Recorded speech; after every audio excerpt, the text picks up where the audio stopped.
Hello everyone. Today we will discuss about question number 21 of exercise 5.1 continuity and differentiability. Discuss the continuity of the following function. First इसके हमारे पास total 3 to 4 parts होंगे. हम सबसे पहले part को देखते हैं. फंक्शन क्या दिया हुआ है, f x is equal to sine x plus cos x. हमें ये फंक्शन गिवन है और हमें चेक करना है कि ये फंक्शन कॉन्टिन्यूस है या नहीं है. ये दो फंक्शन की क्या है, एडिशन है. हम क्या मान लेते हैं, let first function is P x and second function is qx. We know that sin x and cos x both are continuous function. क्यों होते हैं, क्योंकि ये ट्रिग्नोमेट्री फंक्शन है. हम क्लास 11th में ये चीज़ स्टडी कर चुके हैं कि जो ट्रिग्नोमेट्री फंक्शन होते हैं वो क्या होते हैं, कॉन्टिन्यूस होते हैं एट ऑल रियल नंबर. इसलिए क्या हो गया, पी एक्स और क्यू एस हमारे पास क्या आ गए, continuous function. By algebra of continuous function. अब बात करते हैं अलजेब्रा ऑफ कॉन्टिन्यूस फंक्शन. ये क्या कहता है, अगर दो फंक्शन कॉन्टिन्यूस हैं और अगर हम उनकी क्या कर देते हैं, एडिशन कर देते हैं, तो भी वो क्या कहलाएंगे, कॉन्टिन्यूस फंक्शन. मैंने वही चीज़ लिखी है. If P x and Q S are continuous function for all real number, then fx is equal to px plus qx is also continuous. ये कौन कहता है, algebra of continuous फंक्शन. ये भी हम 11th क्लास में स्टडी कर चुके हैं, जहाँ पे हम ये चीज़ें लेते थे. f एंड g दो फंक्शन है, अगर ये दोनों कंटिन्यूस हैं तो f प्लस जी भी क्या होगा, कॉन्टिन्यूस. f माइनस जी भी क्या होगा, कॉन्टिन्यूस. f डॉट जी भी क्या होगा, continuous. And f divide by G भी क्या होगा, कॉन्टिन्यूस. ये चीज़ हम पहले स्टडी कर चुके हैं. तो इस हिसाब से अगर हम देखें तो हमारा जो एफ एक्स है, sign x plus Q x, ये का क्या हो गया, continuous हो गया at all real number. This is your A part. Now discuss the B part. fx is equal to sin x minus cos x. फिर वही ये सब्ट्रैक्शन है हमारे पास दो फंक्शन की.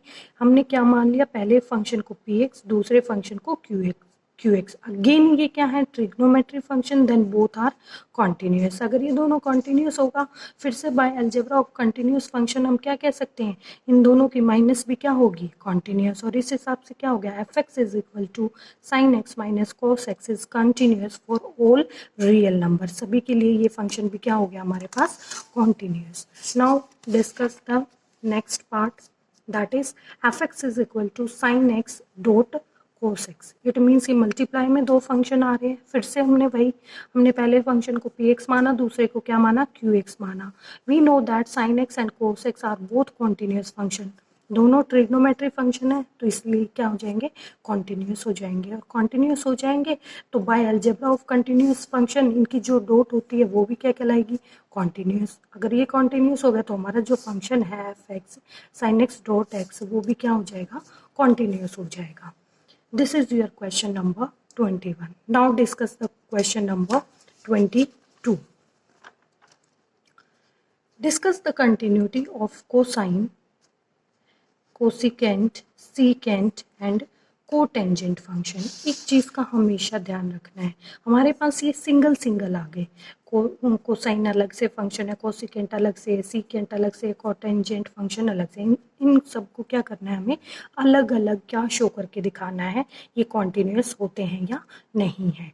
तो इन वाले फंक्शन के लिए हम क्या लेते हैं, कोई भी एक सी पॉइंट, क्योंकि हमें पता है अगर ये सिंपल हमारे पास कॉन्टिन्यूस फंक्शन आ जाता है तो इसकी एडिशन हम किसी भी कॉन्टिन्यूस फंक्शन के साथ करेंगे तो वो कॉन्टिन्यूस हो जाएगा, इस तरीके से जो हमने ये किया है. लेकिन यहाँ पे सिंपल क्या दे रखा है, कोसाइन फंक्शन. तो इसको कैसे सोल्व करना है, कोसाइन फंक्शन आ जाए या हमारे पास साइन फंक्शन आ जाए, तो उनको कैसे सोल्व करना है, let's c be any real number. हम क्या मानेंगे, क्योंकि हमारे पास कोई भी पॉइंट गिवन नहीं है तो हम सी ही मानेंगे, क्योंकि हमने जो हमारे जितने भी पहले हमने क्वेश्चन कर चुके हैं उन सब में भी हमने यही किया था. अगर हमें पॉइंट गिवन नहीं होता है तो हम क्या मान लेते हैं, सी मान लेते हैं, सी कोई भी. अब वी नो दैट अगर ये फंक्शन एफ एक्स इस सी पॉइंट पे क्या होगा, कंटिन्यूस होगा. इक्वालिटी आ गई ना, तो कौन सा मेथड लगता है, L H L is equal to R H L is equal to function की वैल्यू. वही लिखा मैंने, limit left hand limit, right hand limit, और यहाँ पे क्या आ गया, फंक्शन की वैल्यू. इसको सोल्व करने के लिए हम फर्दर प्रोसीड करते हैं. देखिए हम सबसे पहले क्या निकाल रहे हैं, LHL निकाल रहे हैं। Limit x tends to c negative f of x कितना है, cos x ही है, मैंने लिख दिया यहाँ पे।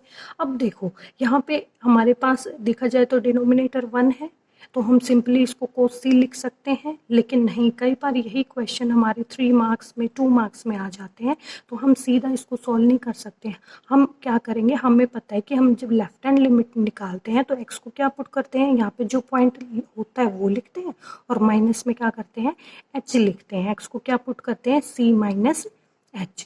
अब देखो जब मैं x को h के टर्म में पुट कर रही हूँ तो ये जो लिमिट है ये भी चेंज होकर किस में आ जाएगी, h में आ जाएगी। तो लिमिट को चेंज करने का तरीका क्या होता है, यहाँ से देखिए आप, x किसको टेन कर रहा है, c को, ये हमने यहाँ से लिया।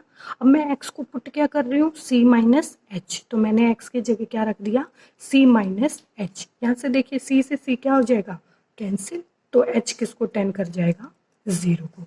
तो हमने लिमिट यहाँ पे चेंज कर दी, क्या लिखा, लिमिट h टेंस टू 0, और यहाँ पे लिख दिया cos c माइनस h, क्योंकि x की वैल्यू में क्या पुट कर रही हूँ, c माइनस h, तो यहाँ पे रख दिया c माइनस h।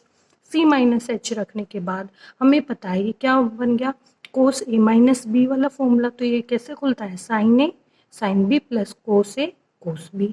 हमने इसको खोल दिया, खोलने के बाद h की लिमिट लगा दी, h 0 साइन 0 कितना होता है, 0, तो ये पूरी टर्म क्या होगी, 0।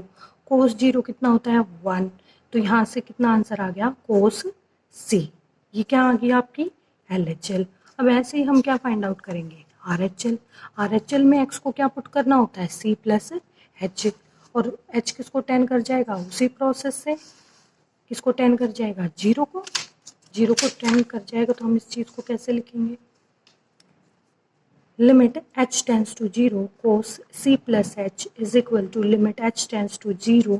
यहाँ पे हमने cos a प्लस b वाला फॉर्मूला खोल दिया, कैसे खुलता है, cos a cos b minus sin a sin b। फिर से लिमिट अप्लाई कर दी, cos 0 कितना होता है, 1, तो यहाँ से आंसर कितना आ गया, cos c।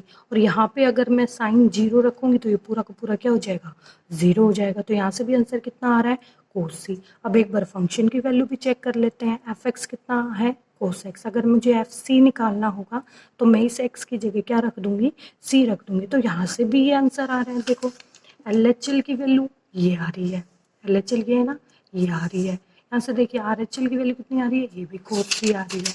नेक्स्ट देखिए फंक्शन की वैल्यू भी कितनी आ रही है, cos c। It means LHL, RHL और फंक्शन की वैल्यू सभी की क्या आ गई, इक्वल। और जब ये तीनों चीज़ें क्या हो जाती हैं, इक्वल हो जाती है, तो फंक्शन क्या हो जाता है, continuous. It means f(x) is continuous for all real number. This is your question number 22 first part. Now discuss second part. देखिए f(x) is equal to cosecant x, कितना लिखा हुआ है, कोसिकेंट x। अब कोसिकेंट को हम ऐसे लिख सकते हैं ना, 1/sin, ये तो चेंज हो गया 1/sin, क्योंकि कोस को तो नहीं लिख सकते हम कुछ भी, लेकिन कोसिकेंट को 1/sin लिख सकते हैं। ये हम ट्रिगो में पढ़ चुके हैं 11th क्लास में। अब हम फिर से वही चीज़ करेंगे, लेट ये ऊपर वाले फंक्शन को तो मैंने px मान लिया, नीचे वाले फंक्शन को क्या मान लिया, qx। px क्योंकि कांस्टेंट फंक्शन है तो कॉन्टिन्यूस होगा, qx क्योंकि ट्रिग्नोमेट्री फंक्शन है तो भी कॉन्टिन्यूस होगा, और इन दोनों की डिवीजन भी क्या हो जाएगी, कॉन्टिन्यूस। ये कौन बताता है, by algebra of continuous function. Algebra of continuous function क्या कहता है कि अगर दो फंक्शन आपके क्या है, कॉन्टिन्यूस हैं, तो उनकी जो डिवीज़न करोगे वो भी क्या आएगी, कॉन्टिन्यूस। तो उस हिसाब से ये वाला फंक्शन भी क्या हो गया, कॉन्टिन्यूस। नेक्स्ट पे आ जाते हैं। अब लिखा हुआ है सीकेंट एक्स। अब देखो सीकेंट एक्स को भी हम लिख सकते हैं, क्या लिख सकते हैं, 1/cos। अब फिर से वही प्रोसेस करनी है, पहले वाले फंक्शन को px, दूसरे वाले को क्या मान लिया, qx। अब px भी कॉन्टिन्यूस होगा क्योंकि कांस्टेंट फंक्शन है, qx भी हमारे पास क्या है, ट्रिग्नोमेट्री फंक्शन है तो कॉन्टिन्यूस होगा। इन दोनों की डिवीजन करोगे तो भी क्या होगा, कॉन्टिन्यूस होगा। इट मीन्स ये फंक्शन भी क्या हो गया आपके पास, कॉन्टिन्यूस। लेकिन एक चीज़ ध्यान रखनी है इसमें, कि नीचे वाला क्या नहीं होना चाहिए, 0। qx not equal to 0। ऐसे ही नीचे वाले केस में जो हमारा cos x होगा वो क्या नहीं होना चाहिए, 0 नहीं होना चाहिए। क्यों नहीं होना चाहिए, अगर ये 0 हो गया तो ये फंक्शन क्या हो जाएगा, अनडिफाइंड। और हमने तो जब कॉन्टिन्यूटी का जो फर्स्ट हमने इंट्रोडक्शन पढ़ा था उसमें हमने ये सबसे पहली चीज़ यही पढ़ी थी कि कोई भी फंक्शन कॉन्टिन्यूस तब होगा जब पहली कंडीशन क्या होगी, वो फंक्शन डिफाइन होना चाहिए। क्या होना चाहिए? डिफाइन होना चाहिए दैट गिवन पॉइंट। अगर वो डिफाइन ही नहीं है, ना तो फिर LHL निकलेगा, ना RHL निकलेगा, ना फंक्शन की वैल्यू निकलेगी, हम उसकी कॉन्टिन्यूटी नहीं बता सकते। तो इसीलिए अगर ये जीरो हो गया, समथिंग अपॉन जीरो, तो क्या होता है? नॉट डिफाइन होता है। तो इसका मतलब ये क्या नहीं होना चाहिए? ज़ीरो नहीं होना चाहिए। और आप सब ये चीज़ जानते हो कि x क्या नहीं होना चाहिए? n पाई के इक्वल नहीं होना चाहिए, क्योंकि n पाई जो वैल्यूज़ आएंगी वो सारी क्या होंगी? ज़ीरो। साइन पाई लगा लो, साइन हमारे पास 2 पाई हो जाए, साइन हमारे पास 3 पाई हो जाए, साइन हमारे पास 4 पाई हो जाए, कितने भी n के मल्टीपल आ जाएं तो ये चीज़ क्या हो जाएगी? ज़ीरो। तो इट मीन्स x कभी भी n पाई के इक्वल नहीं होना चाहिए। और फर्दर कोई भी वैल्यू आ सकती है, उससे हमें कोई मतलब नहीं है, बस ये जीरो नहीं होना चाहिए। और नीचे यहाँ पे साइन एक्स है फंक्शन में, तो साइन एक्स जीरो कहाँ कहाँ होता है? n पाई पे ये क्या होता है? जीरो होता है। इसीलिए n पाई इसकी वैल्यू नहीं होनी चाहिए, और कोई भी वैल्यू हो सकती है। इस केस में हमारे पास यहाँ पे कोस आया हुआ है। अब कोस कहाँ जीरो होता है? इस वाले कंडीशन में, ओड मल्टीपल ऑफ π/2। π/2 के जितने भी ओड मल्टीपल होंगे वहाँ पे कोस क्या होता है? जीरो। आपको पता है कि कोस 90 कितना होता है? ज़ीरो। अगर मैं n की वैल्यू यहाँ जीरो रखूँगी तो कोस 90 ज़ीरो आ जाएगा, जो कि नहीं होना चाहिए। अगर ये ज़ीरो आ गया तो ये फंक्शन क्या हो जाएगा? Not define. और फंक्शन अगर नॉट डिफाइन हो गया तो हम इसकी लिमिट नहीं बता सकते। तो इस चीज़ का आपने खास ध्यान रखना है। This is your part third. Now discuss about part fourth. Fourth part क्या कहता है? fx is equal to cot x. अब फिर से कोटेक्स को हम ऐसे लिख सकते हैं, सिंपल बात है, कोटेक्स को लिख सकते हैं हम ऐसे।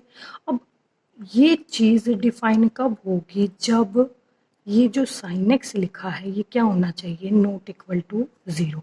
अगर ये इक्वल टू ज़ीरो हो गया तो यहाँ पे क्या हो जाएगा?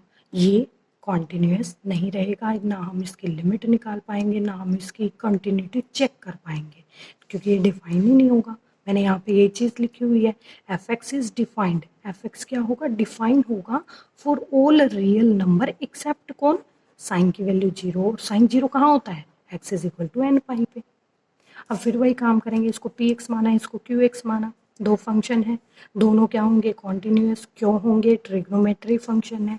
उसके बाद by algebra of continuous function हम क्या कह सकते हैं कि अगर मैं इन दोनों फंक्शन को डिवाइड करूँगी तो भी ये क्या कहलाएंगे? कॉन्टिन्यूस फंक्शन कहलाएंगे। और कॉन्टिन्यूस कहलाएंगे तो इस हिसाब से जो हमारा फंक्शन था fx is equal to cot x, वो क्या हो गया? कॉन्टिन्यूस फंक्शन बन गया। अब देखो कॉन्टिन्यूस फंक्शन तो बन गया, लेकिन कहाँ कहाँ इसकी वैल्यू नहीं चेक होंगी? कहाँ पे? Sine x is equal to zero. और ये होगा कहाँ पे? X equal to n pi पे। हम यहाँ पे क्या लिख सकते हैं? Cot x is continuous for all real number except this. इस चीज़ को छोड़ के, ये इक्वल का साइन, इसको छोड़ के x जब n पाई के इक्वल होगा तो ये हम इसकी कॉन्टिन्यूटी चेक नहीं कर पाएंगे, अदरवाइज ये फंक्शन क्या हो जाएगा? आपके पास कॉन्टिन्यूस हो जाएगा। This is your question number 22। Thank you for watching me.